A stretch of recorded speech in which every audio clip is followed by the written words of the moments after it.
안녕하세요. GTX 시대 돈이 지나가는 길에 투자하라의 저자 부동산 히어로입니다. 오늘은 9호선 연장 소식이 왕숙 신도시에 미치는 영향은 이라는 제목으로 영상을 준비해봤습니다. 단순하게 생각하면 교통 호재가 새로 추가될수록 새롭게 역세권 범위 내에 들어오는 지역은 수혜를 받지만 허허벌판에 없던 건물을 짓고 도시의 모습을 갖춰가는 신도시라면 생각해야 할 것이 몇 가지 더 있습니다. 과연 9호선이 들어온다고 무조건 왕숙 신도시의 호재라고 볼 수 있을까요? 이 영상 끝까지 보시면 어느정도 답을 얻을 수 있으리라 생각됩니다. 실질적인 도움이 되신다면 아낌없는 구독, 좋아요 부탁드리겠습니다. 지금 보시는 표는 지난 영상에서도 소개해드린 바 있는데 왕숙 신도시를 포함한 각 3기 신도시 예정지 주변에 최근 3개월간 전세가 변동 추이를 나타낸 그림입니다. 왕숙 신도시 앞날을 교통체계와 연계해서 이해하기 좋은 자료라는 판단에서 다시 인용을 해봤습니다. 3기 신도시 예정지의 전세가가 전반적으로 큰 폭의 상승을 경험했지만 세부적으로 보면 각 도시마다 변동폭의 차이가 확연하게 있음을 알 수 있습니다. 전세가 변동폭의 차이는 각 3기 신도시의 선호도의 차이를 대변한다고 볼 수 있는데요. 최근에 남양주시의 선호도가 급격하게 올라간 이유는 9호선 5단계 추가 연장 사업 가능성이 높아진 것 때문인 것으로 추측합니다. 9호선은 현재 4단계까지 예타를 통과한 상태이고 구간 종점인 고덕강일 1지구에서 하남 미사를 거쳐서 남양주 왕숙까지 노선을 연장한다는 사업을 계획 중입니다. 9호선은 서울 주요 노선인 만큼 실제 왕숙 신도시까지 연결된다면 파급 효과는 상당히 클 것으로 기대됩니다. 그럼 9호선 연장이 실제로 확정돼서 왕숙 신도시까지 연장이 된다면 과연 어떤 형태가 될까요?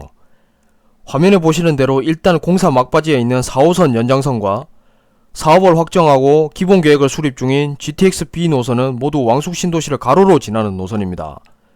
그런데 다들 잘 아시다시피 왕숙 1지구의 전반적인 형태가 가로폭은 좁은 반면에 세로폭이 상당히 긴 형태입니다.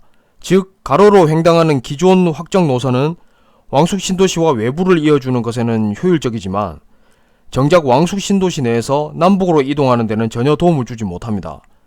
제가 이번주 월요일, 그러니까 9월 14일이죠.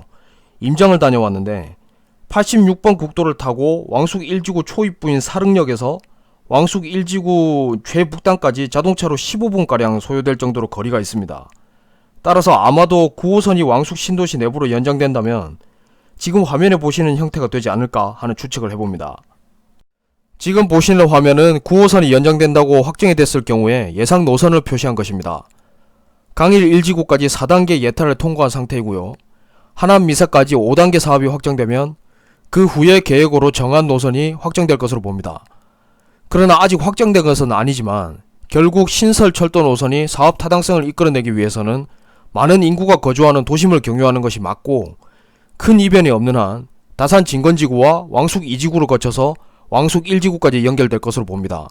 즉 9호선 연장은 단순하게 왕숙 신도시 가치만을 높이는 것이 아니라 다산 신도시를 포함한 동북부 전체가 활성화되는데 파급 효과를 기대할 수가 있습니다. 그런데 신도시 조성 전체 일정을 결정하는 가장 중요한 요소, 바로 토지 보상 절차가 아직 남아 있습니다. 일단 계획상으로는 올해 안에 왕숙 신도시의 토지 보상을 마무리 짓는 것으로 계획이 잡혀 있기는 합니다. 토지 보상이라는 것은 각 개인이 소유하고 있던 신도시 예정지 땅을 공적 주체가 매입을 해서 지구단위 계획에 맞게 재분양하기 위해서 거치는 절차인데 문제는 그 많은 땅을 모두 매입하려면 당연히 이전 땅 주인들과 협상 과정을 거쳐야 할 것이고 경우에 따라서는 협상 과정이 길어져서 신도시 조성 전체의 일정이 미뤄지는 등 큰 지장을 줄 수가 있다는 것입니다. 토지 보상이 제대로 진행되지 않으면 그 기간만큼 신도시 입주 예정도 미뤄질 가능성이 있는 것입니다. 왕숙 신도시처럼 면적이 크다면 더욱 협상이 어려울 가능성도 높습니다. 그런데 아직 토지 보상도 마무리되지 않았는데 대형 교통개발 호재가 나온다? 여러분 여기까지만 듣고 나서 어떤 생각이 드시나요? 내가 땅을 갖고 있는데 내 땅 앞으로 철도가 생긴답니다. 땅값이 오르지 않을까요? 그리고 땅 주인들은 땅값이 오를 것이 뻔한데 개발 호재가 없었던 이전 가격으로 땅을 팔려고 할까요?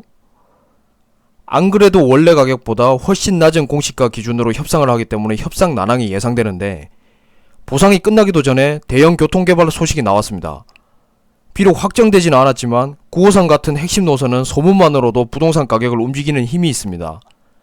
모르긴 몰라도 토지 보상 이전에 나온 9호선 연장 소식은 왕숙 신도시 토지 수용 기간을 늘렸으면 늘렸지 결코 앞당기지는 못할 겁니다.